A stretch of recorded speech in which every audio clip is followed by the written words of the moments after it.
The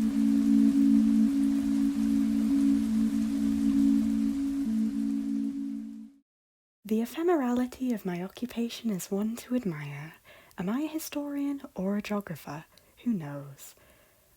Salutations! Welcome back, or to, New Equivalis. Have you been here before? No, you're not from New Equivalis, although I do recognise your appearance. An acquaintance told me of their encounter with you within the tavern. You told her you felt lost and fatigued, so of course she must have directed you to me. My name is Lady Marianne Symphony of New Equivalis, but many refer to me as Marzi, or Hostess Marzi, since I will be the host of many this evening, including yourself. My role is to welcome travellers such as yourself to this kingdom and ensure no one feels lost or confused as to where they want or need to be.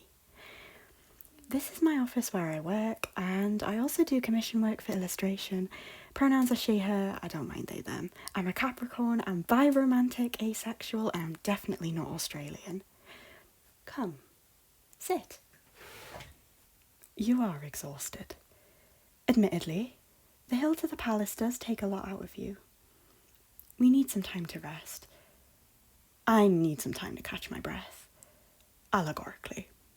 I have been waxing this commission all afternoon.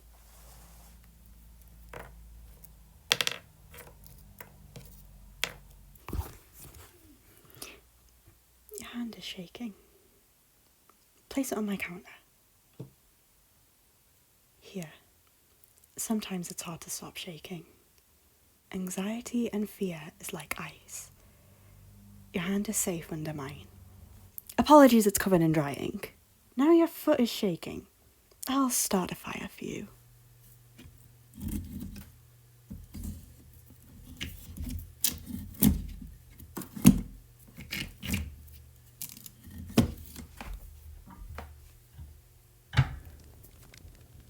Terrifying, yet so comforting. Sometimes fright is what makes something protective. That didn't make much sense, did it? Is your exhaustion beginning to cease? No problem at all. You can stay here as long as you'd like. You were lost as well, weren't you? I have plenty of maps. Of course. In other words, this office is literally the tourist information centre. People come and ask me about the country's geographical status or even the country's history. Admittedly, this kingdom's history has hardly passed half a century, so it's still relatively new. Wait. So, you know your way to the tavern and back? And the other places you ought to be? So, how can you feel lost? You're mentally lost. Like, missing joy in a maze of sorrows? It does happen. To all of us. On a varying degree of intensity. You don't have to go into much detail, but tell me, what is the root cause of your troubles? I see. What you dread is the future. Admittedly, the future is scary. Fear of the unknown is a common phobia. The future is the most uncertain.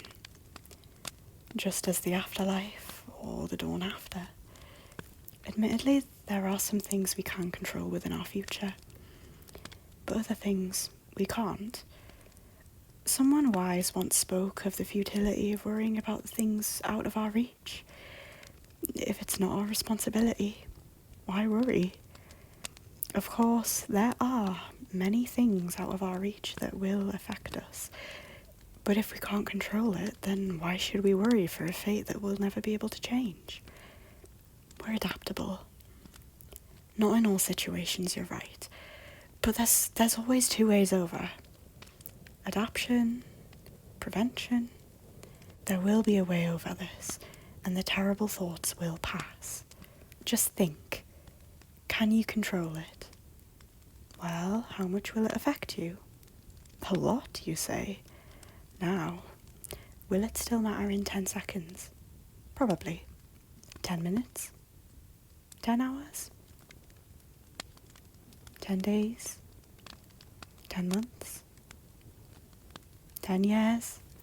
As of now, you most likely think it will matter in 10 years, but will these terrible events pass before then? Unfortunately, only time will tell. Thinking about the future is frightening, and for that I do apologise. Hopefully you can take this information forward though and apply it to other situations you do dread. One thing that distracts me from the terror of the future is the glory of the past.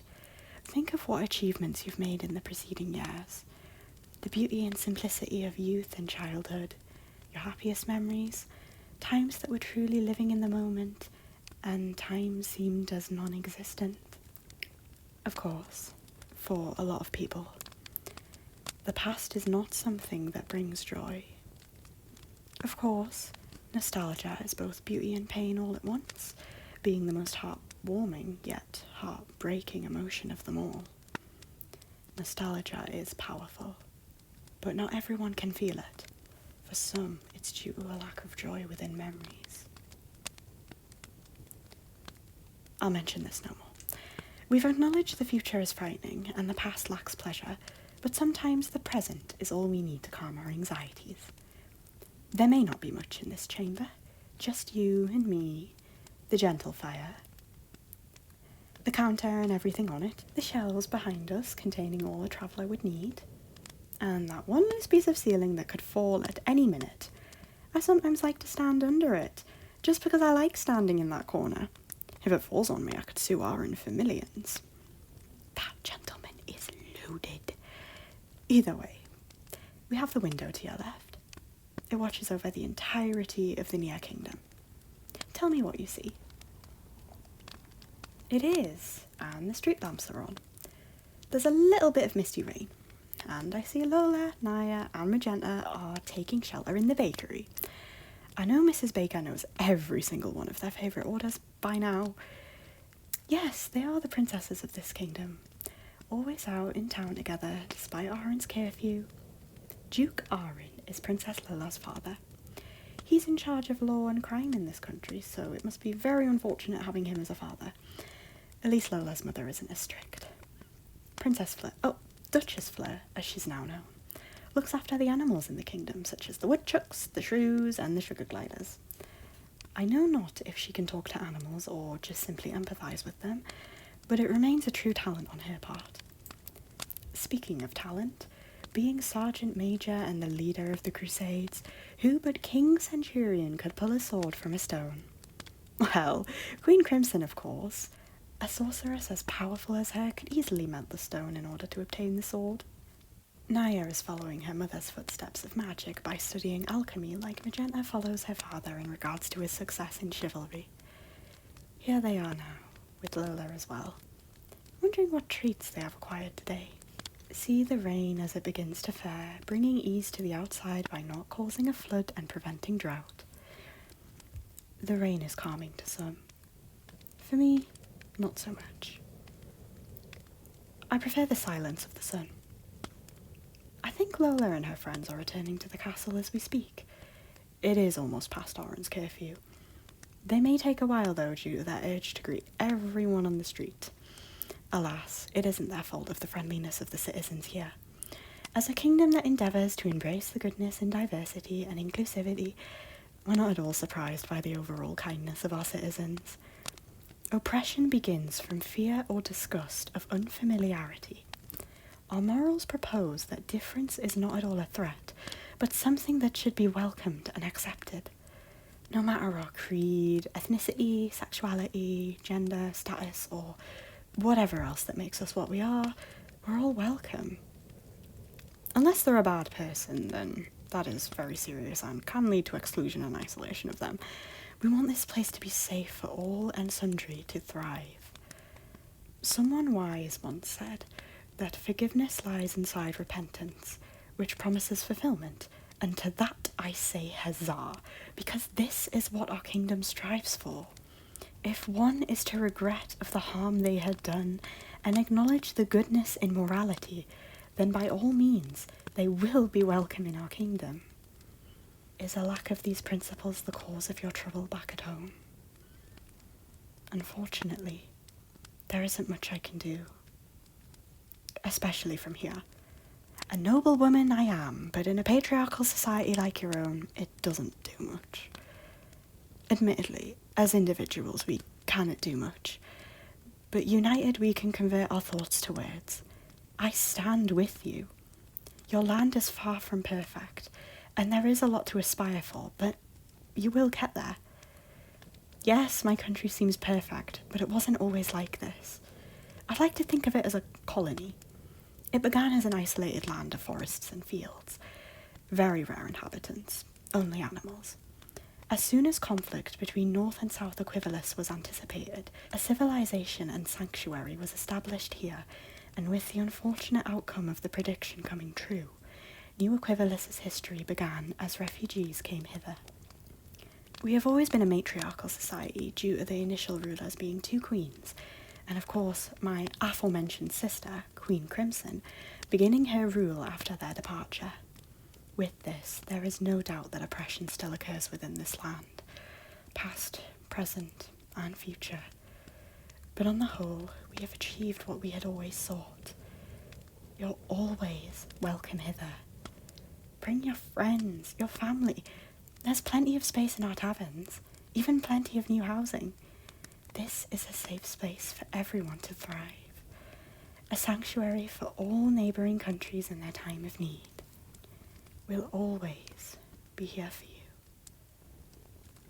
And most importantly, I'll always be here for you. I guess that speech brought out the historian in me. What is it you see, traveller? A king centurion rides through the towns upon his horse. He does this almost every sunrise and sunset. Calls it exercise. Many call it unnecessary. As long as it's what paints him jubilant, then to that I say huzzah. Similarly, just under the shelter there is Mr. Archdeacon in conversation with Mr. Blacksmith. They're always seen together at the same place. Every day at the same time. See you later, father, says the blacksmith, every night without fail. It's the little things in life that you just take note of and smile. I look forward to seeing these reoccurring things every day. It gives me a sense of being right where I need to be. Like, I'm in the right place. Do you ever feel that too? Interesting. Well, thank you for joining me here. Are you sure you're ready to head back to the tavern? Late the night is getting, and of course this commission I am yet to finish. I hope I could at least make you feel a little bit more at ease about everything. I hope things can rejoice in your life soon. Does this make me a therapist as well? Who knows? Either way, stay safe and stay unconquerable. I'll always be hither, sending love from hence to wherever you may be. Good night.